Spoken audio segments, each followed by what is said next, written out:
Et alors maintenant, pour terminer ces prises de parole, notre ami Claude Tran. Tu as la parole, Claude, pour conclure. Alors, je vais partager mon écran.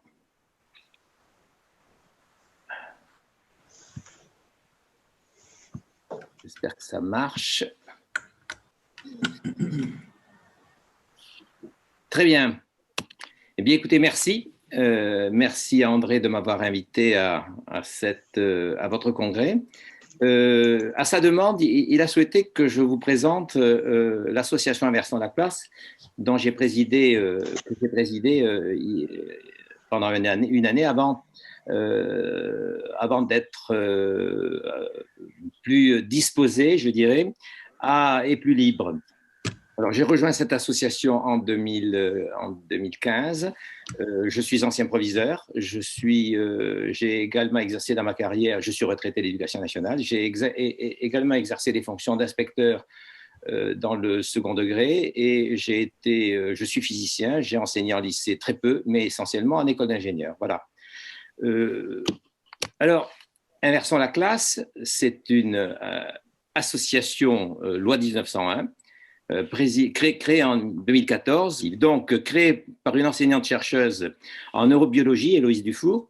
C'est un collectif de plus de 300 membres qui a 10 000 followers sur Twitter, qui a obtenu l'agrément national d'association d'éducation complémentaire de l'enseignement public et qui organise chaque année un des plus importants congrès nationaux annuels d'enseignants toutes disciplines, le CLIC, de la maternelle donc à l'université.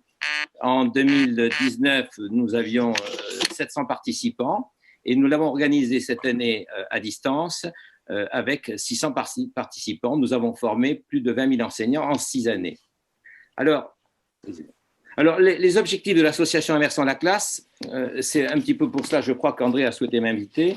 Le premier de ces objectifs, c'est de redonner du sens à la présence en classe de l'enseignant et à la relation humaine. Bon, je ne reviendrai pas sur le fait que l'enseignement, la forme scolaire en France date, telle qu'elle existe aujourd'hui, date de Guizot, 1833, théorisée en 1680 donc par un ecclésiastique français, Jean-Baptiste de La Salle. Le deuxième objectif de l'association, c'est d'assurer un continuum entre travail en classe et hors la classe. Troisième objectif, de développer le numérique éducatif au service de l'acquisition des compétences du XXIe siècle par tous les élèves, de développer la réflexivité enseignante et la posture de praticien-chercheur en organisant des espaces de co-formation entre pairs à large échelle. C'est ce que nous faisons avec l'organisation du CLIC tel que je vous l'ai présenté tout à l'heure. Et bien sûr, de rapprocher le monde de la recherche et le monde enseignant en encourageant la recherche universitaire sur les classes inversées. Les classes inversées, donc, redonner du sens à la présence en classe de l'enseignant et à la relation humaine. Les 3 méthodes d'enseignement définies comme actives selon Thalys sont moins utilisées en France que dans l'ensemble des pays participants, 37% contre 47% en moyenne pour le travail en petits groupes, 24% pour 37% pour les projets d'une semaine au moins, et 22% contre 27% pour l'utilisation du numérique. Thalys nous dit également que peu d'entre eux pratiquent une pédagogie différenciée selon le niveau des élèves, et les chiffres en 2013 c'était 22% contre 44% en moyenne. Alors que nous disent les enseignants qui viennent nous trouver? Ils nous disent, avec un enseignement de masse, je n'ai plus le temps de réaliser l'ensemble des exigences curriculaires tout en assurant un accompagnement personnalisé de chaque élève. Le cours magistral ennuie la plupart de mes élèves. Si je vais trop vite, les élèves en difficulté perdent de pied, et si je vais trop lentement, les plus rapides s'ennuient. Ils nous disent également, je désire sortir de la monotonie et combattre mon ennui. Je me refuse, disent-ils également, à me résoudre à ce qu'une partie de mes élèves soit et reste surtout en situation d'échec. Enfin, je veux expérimenter de nouvelles solutions pour les aider à réussir. Redonner du sens à la présence en classe de l'enseignant et de la relation humaine, et à la relation humaine, pardon, c'est d'abord passer du face-à-face au côte-à-côte et faire en sorte d'acquérir un positionnement, une posture d'accompagnement, de mettre en place des activités d'apprentissage en classe à forte valeur cognitive, de faire en sorte que des compétences nouvelles soient développées en classe, et en particulier la coopération, l'esprit critique, la créativité, la communication, mettre en place des priorités en faisant en sorte que les élèves soient plutôt dans le faire pour apprendre à apprendre, favoriser l'individualisation des apprentissages, mettre en place de la collaboration et de la coopération entre pairs, et faire en sorte que le statut de l'erreur soit mis au service de l'apprentissage. Ces formes pédagogiques qui sont proposées par l'association et mises en œuvre par les enseignants sont extrêmement diverses. Ce sont des classes inversées, ce sont des classes renversées, ce sont des classes coopératives, ce sont des classes mutuelles, mais toutes se caractérisent par une particularité, c'est qu'elles laissent la place à l'inventivité, à la modularité et à l'hybridation. Les classes inversées, ça ne saurait être un dogme, c'est un outil mis à la disposition des enseignants. Alors, concrètement, comment cela se met en place? Ça se met en place, d'abord, la salle de classe est organisée en îlot, en opposition à la forme de l'autobus qui est traditionnelle depuis 1833. La classe traditionnelle n'est plus adaptée aux nouvelles pédagogies, disent-ils, qui nécessitent une plus grande modularité, des changements fréquents d'activité, le travail en groupe et même la circulation des élèves. On n'imagine pas dans les diapositives que je vous ai montrées, qui dans certaines datent des années 1930, imaginez que des élèves puissent se déplacer. Ils restent assis, ils écoutent et ils ne répondent aux questions du professeur que s'ils sont sollicités. Mettre en place un plan de travail pour chaque élève qui organise son travail à sa guise dans le groupe. On le voit ici, on a des élèves qui travaillent soit devant un ordinateur, soit avec des documents papier. Le professeur est, comment dirais-je, disponible. Il accompagne à la demande les groupes ou les élèves qui font appel à lui. Les élèves... Ah, je pense que j'ai un bloc... Non, voilà, c'est ça. Les élèves travaillent entre eux, coopèrent, collaborent. L'enseignant est également disponible pour, à loisir, pour un groupe d'élèves, faire une courte présentation magistrale sur un sujet.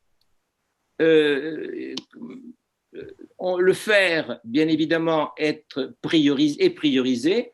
Et on le voit ici, là, sur ces 4 diapositives, on a des élèves qui travaillent sur un plan de travail, des élèves qui coopèrent, des élèves sur l'image en bas à gauche qui utilisent des tableaux blancs installés dans la salle de classe. Dans ce cas-là, il s'agit d'une salle de classe de Vincent Fayet. Il a 7 tableaux blancs. Il envisage même de supprimer totalement son tableau vert, ou plus exactement de le transformer par un tableau blanc. Les élèves ont des activités proposées dans le plan de travail et ils peuvent, ces élèves peuvent bien évidemment utiliser des matériels numériques, le smartphone, pour utiliser Internet, des ressources numériques institutionnelles ou construites par l'enseignant en classe.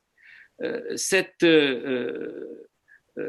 nouvelle forme scolaire en classe s'appuie également sur la nécessité d'un continuum entre le travail en classe et la réalité du travail hors classe. Ce travail personnel des élèves a rarement été posé et étudié. Patrick Rayoux, chercheur, directeur de recherche, pour lui, les devoirs hors la classe sont socialement très discriminants, renvoyant l'élève au capital culturel qu'il partage au sein de sa famille.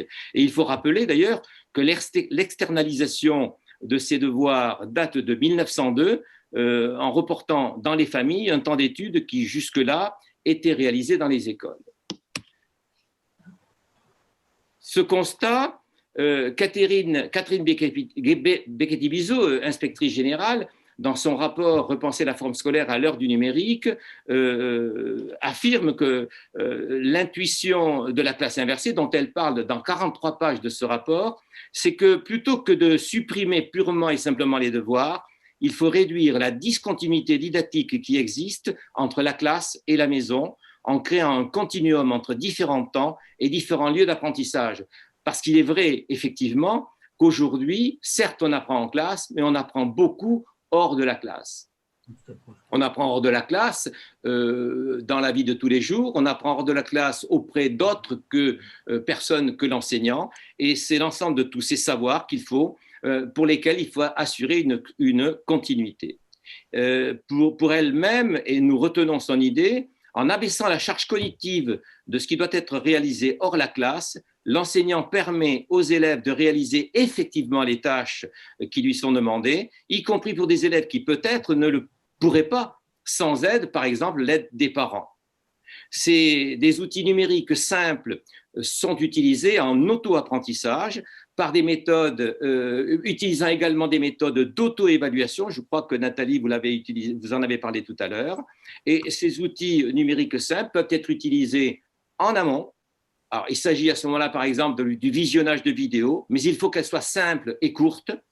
Des collègues expérimentent bien évidemment des vidéos de durée variable selon qu'il s'agit de classes du premier degré du collège, voire de classes préparatoires aux grandes écoles, ou de documents de travail doublés d'outils d'auto-évaluation, ces outils d'auto-évaluation pouvant être bien sûr des outils numériques. En aval, ça peut prendre la forme d'un compte-rendu ou d'un résumé d'activité de classe par la réalisation de cartes heuristiques, bilans. Beaucoup d'enseignants utilisent cette méthode, mais en utilisent également d'autres. Développer le numérique éducatif au service de l'acquisition des compétences du 21e siècle par tous les élèves, c'est aussi un des objectifs que s'assigne l'association. Alors, bien sûr, ces compétences, quelles sont-elles ? De nombreuses structures ont proposé des référentiels. Ces organismes internationaux, nous pensons essentiellement à l'OCDE, à l'UNESCO, à l'Union européenne. Et quand on regarde l'ensemble des référentiels qu'ils nous proposent, on trouve dans la majorité de ces référentiels des compétences comme la créativité, la pensée critique, la résolution de problèmes. Ils ont été cités par les collègues qui ont parlé tout à l'heure, la collaboration, la communication. Alors, on va nous dire, mais développer le numérique au service de l'acquisition des compétences du 21e siècle, quels outils utiliser ? Bien, les enseignants utilisent des outils qui d'abord facilitent l'individualisation de l'apprentissage ou de l'évaluation, des outils qui luidifient les apprentissages, des outils qui permettent la répétition sous des formes variées, des outils qui élargissent le temps et l'espace relationnel, on pense aux réseaux sociaux, aux sites internet, aux blogs, aux ENT, aux mails, aux visioconférences, qui sont de plus en plus utilisés par les enseignants et leurs élèves. Et j'ajoute que dans cette période de confinement, ces outils-là, les enseignants inverseurs, comme ils les utilisaient souvent auparavant, n'ont eu aucun choc à avoir à les utiliser dans le contexte du confinement. Quand vous voyez ce panorama des outils numériques au service d'apprentissage que je vous présente sur la diapositive, vous voyez la date 2019-2020, parce qu'il faut savoir que ces outils, tous les 15 jours, je ne dis pas tous les jours, mais tous les 15 jours, il y en a un de nouveau, et les enseignants les testent, les utilisent, ce qui permet de faire en sorte que, ils peuvent diversifier ces usages et rendre leurs cours plus attractifs.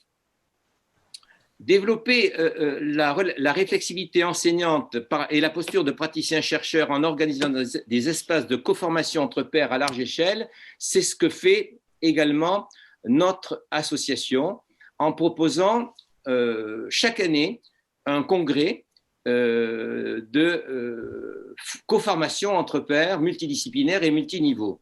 Mais les constats sont simples.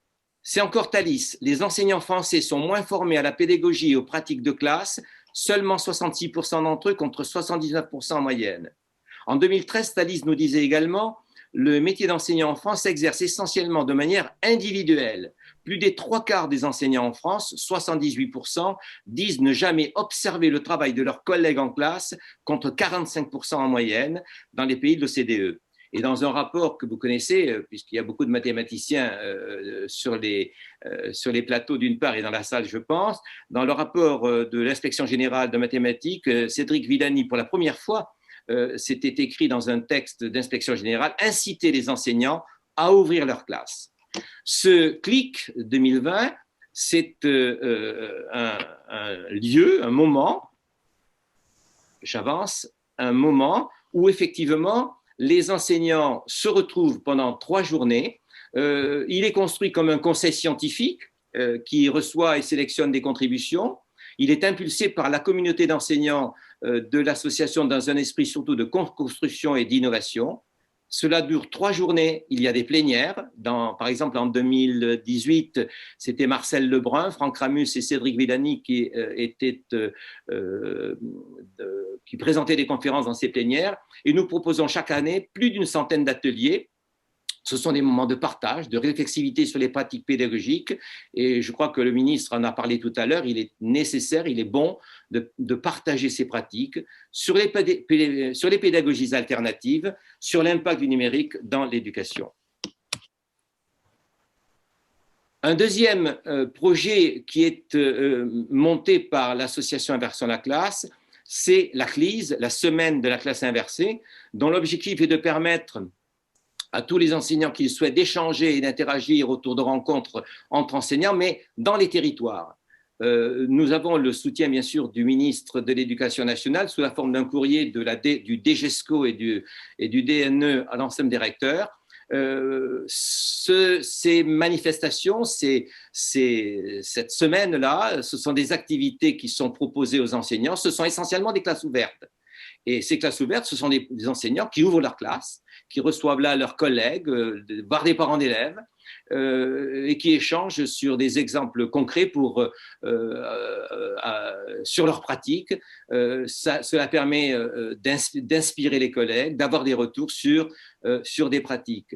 Il propose également des ateliers de co-construction pour découvrir des pratiques pédagogiques, je dirais même des astuces, des petits trucs qu'utilisent les enseignants, excusez-moi du mot, mais c'est exactement cela, voire toute autre action qui permet le dialogue entre pairs de manière générale. Alors certaines proposent des marchés de connaissances, des journées de séminaires, des retours d'expérience, des webinaires, des mini-conférences. Voilà un petit peu ce qui se fait dans le territoire. Et nous lançons actuellement un autre projet qui élargit qui élargit la CLISE. Nous le négocions actuellement en termes de partenariat avec la DGESCO. Il s'agit dans l'ensemble de tout le territoire français de faire en sorte que la CLISE se renouvelle, non pas sur une semaine, mais sur l'ensemble du temps de l'année scolaire et sur l'ensemble des territoires. Un autre objectif de l'association, c'est de rapprocher le monde de la recherche et le monde enseignant en encourageant la recherche universitaire sur les classes inversées. Nous nous donnons pour objectif de favoriser un lien constructif et efficace entre chercheurs et praticiens en développant la recherche universitaire française sur les thèmes des classes inversées. Nous ferons ce qu'on n'a pas pu faire jusqu'ici, puisque la plupart des travaux sur les classes inversées sont des travaux qui ont été réalisés par des universités anglo-saxonnes. Il y a très peu en France.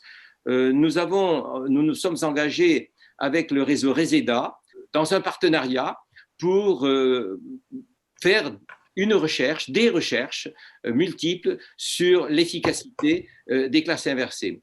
Si l'on cite Franck Ramus, vous connaissez, qui est membre du conseil scientifique, là je vais le citer, il nous dit la chose suivante: à défaut d'évaluer les classes inversées en tant que telles, ce que l'on peut dire, c'est que ce que fait la classe inversée finalement, c'est de libérer du temps de classe qui n'est plus consacré à l'apprentissage du cours, l'exposition passive au contenu, mais qui peut être consacré à autre chose. Là, le champ des possibilités est ouvert et l'efficacité de la classe inversée dépend de ce que l'on va mettre sur ce temps de classe libéré. Plein de pratiques pédagogiques peuvent s'insérer là-dedans, comme les pédagogies actives, l'apprentissage collaboratif. C'est exactement ce que nous disons.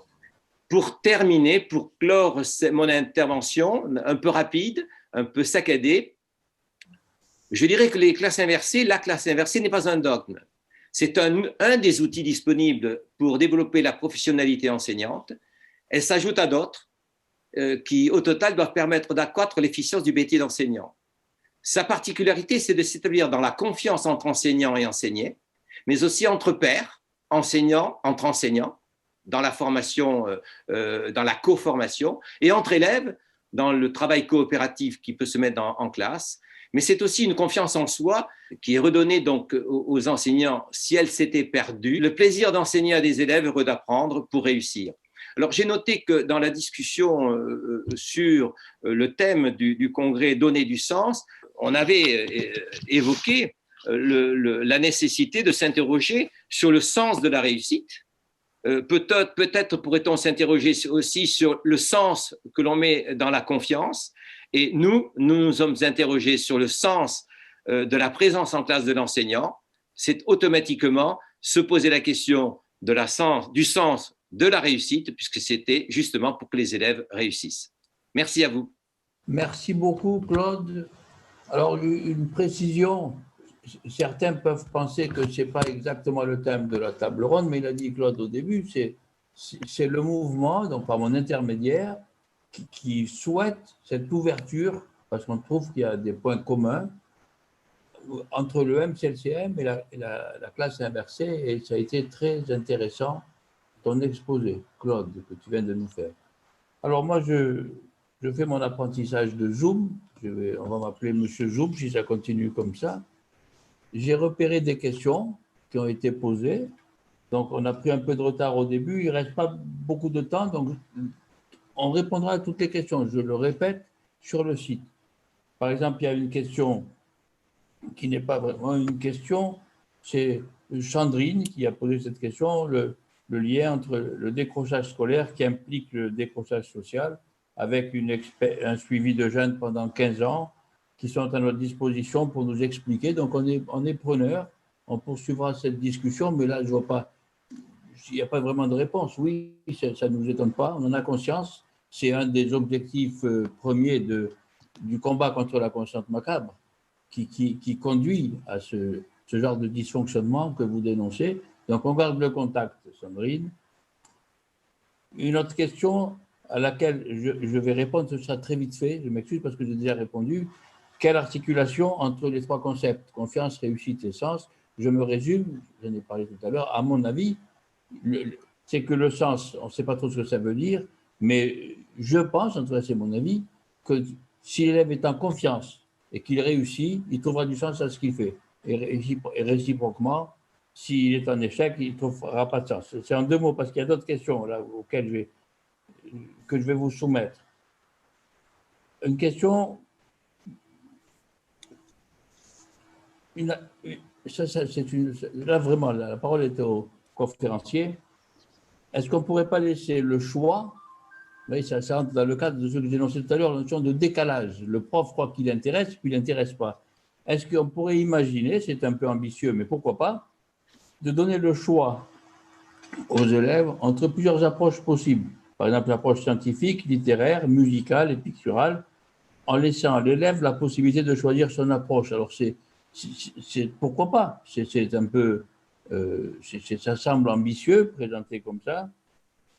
Je dis toutes les questions que j'ai notées.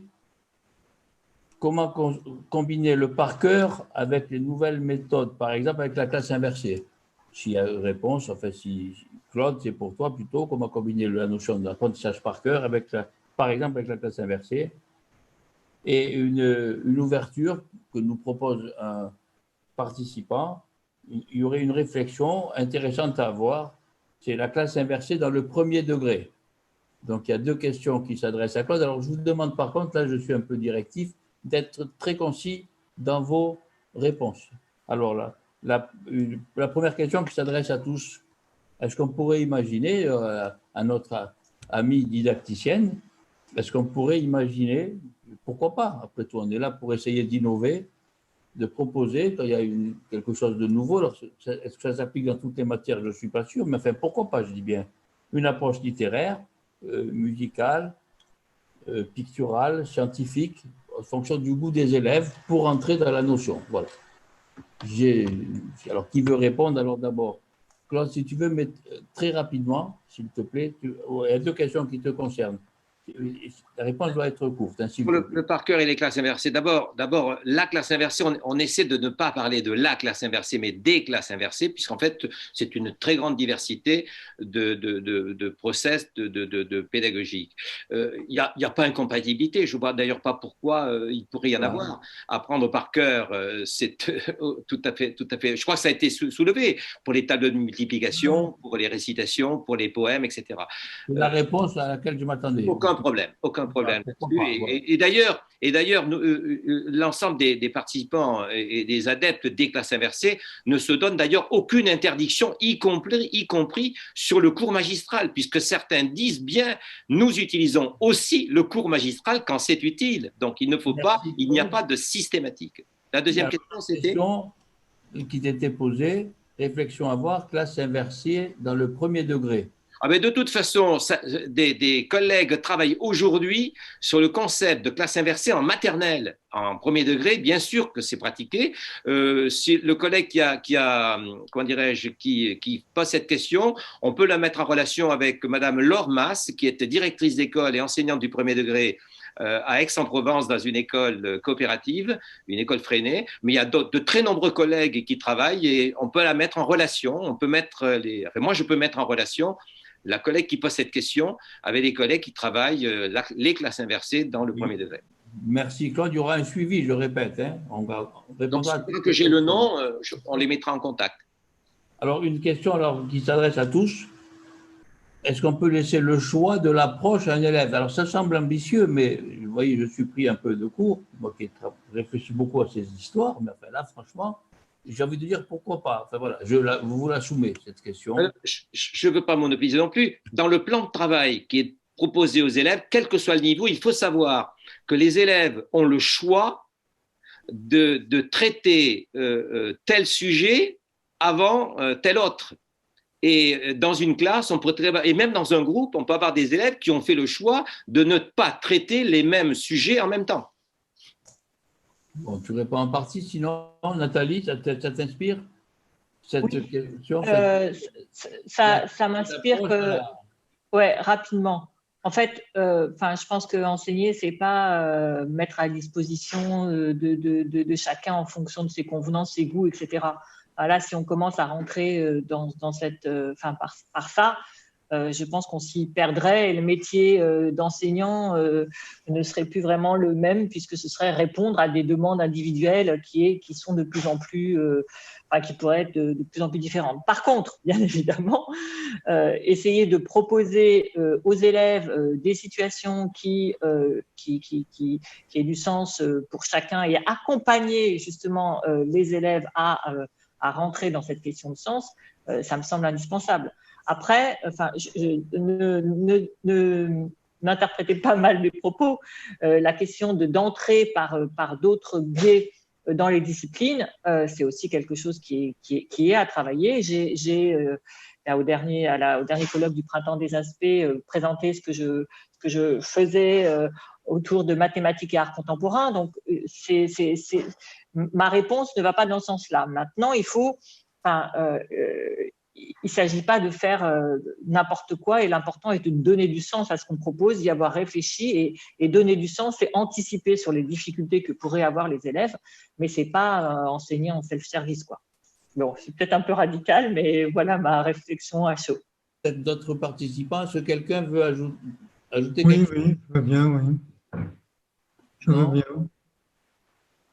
Jacques? Oui.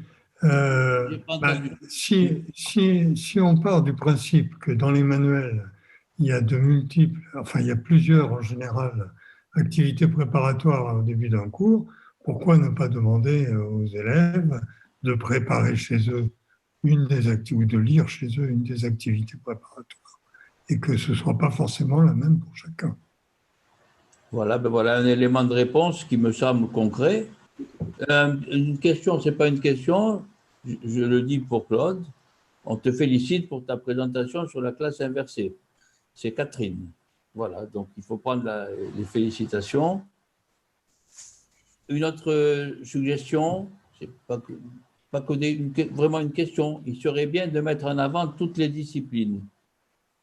Je suppose que dans ce qui a été dit, effectivement, on parlait de toutes les disciplines. On n'a pas parlé d'une discipline plutôt que d'une autre, même si, selon la spécialité des conférenciers, on a parlé un peu plus de physique que de maths, mais dans notre esprit, ça concernerait toutes les disciplines. Est-ce que quelqu'un veut ajouter quelque chose à cette question, cette remarque, plutôt qu'une question? Ce que l'on note dans les congrès des classes inversées, c'est que c'est le très grand plaisir qu'ont des enseignants d'une discipline à écouter ce que disent les enseignants d'une autre discipline pour faire des transpositions des méthodes pédagogiques utilisées dans la discipline, transposées dans la leur. Et c'est extrêmement étonnant de voir le plaisir qu'ils ont à écouter ce que font les autres collègues dans d'autres disciplines. Une autre remarque à ce sujet? Sinon, moi, j'en ai une à faire. Quand on parle d'interdisciplinarité, je vais rejoindre Claude, ça ne m'étonne pas du tout ce qu'il nous dit là. On s'imagine que des profs vont préparer la classe à deux, tel prof avec tel autre. Alors ça prend beaucoup de temps. Mais par contre, il y a une grave lacune, je pense, dans notre système éducatif, c'est la méconnaissance totale que peut avoir un prof. Il y a ces élèves qui sortent de sa classe, qui vont dans une autre classe, il ne sait même pas ce qu'il va faire, quoi. Il y a une méconnaissance. Alors je dis, sans aller jusqu'à dire on va faire les cours ensemble, non, ça me semble un peu farfelu et une utopie. Mais par contre, au moins, qu'il y ait même des séminaires au début de l'année, pendant un jour ou deux, que les profs soient au courant de ce qui se passe dans notre classe, quand l'élève sort, ce qui va se passer. C'est juste une suggestion que je me permets de faire. Alors c'est Ludovic qui nous rappelle à l'ordre, avec un… Merci Corinne de me le signaler. On a pris un petit peu de retard, mais pas vraiment. En tout cas, je tiens à vous remercier chaleureusement. Je vais vous faire une confidence. J'ai eu quand même une émotion au début, parce que sur scène, je me sens à l'aise, mais là, la technique, vous voyez, ça nous a fait un faux bond. Je crois comprendre, parce qu'on est sûr de rien. En informatique, personne n'est sûr de rien. On procède par approximation successive. Je crois comprendre que ce qui est la pagaille du début, en plus, c'est tombé juste quand Jean-Michel Blanquer est arrivé. C'est parce que Corinne voulait avoir, on est dans le même appartement, vous l'avez compris, elle voulait avoir son propre ordinateur. Alors, et ça, je ne sais pas ce qui s'est passé. Si c'était incompatible ou je ne sais quoi, voilà, d'où c'est venu le mystère. Alors finalement, c'est pour ça qu'on avait deux ordinateurs au départ et ce n'était pas compatible. Heureusement qu'il y a d'autres compatibilités entre nous que celle de l'informatique. Voilà. Sur ces bonnes paroles, il ne me reste plus qu'à… Je voulais remercier vivement Claude et Ludovic pour leur rapport déterminant à la réussite de cet événement. Merci de revenir, Gérard, là-dessus. Je l'avais déjà fait, mais effectivement, on peut le faire plusieurs fois parce que vraiment, merci infiniment. Bon appétit. On se retrouve à 14h sur le lien que vous avez. Les liens sont ouverts à partir… Peut-être une remarque, oui, juste pour dire… Alors, j'ai mis la caméra, je ne voulais pas la mettre, pardon. Ah, si, tu peux.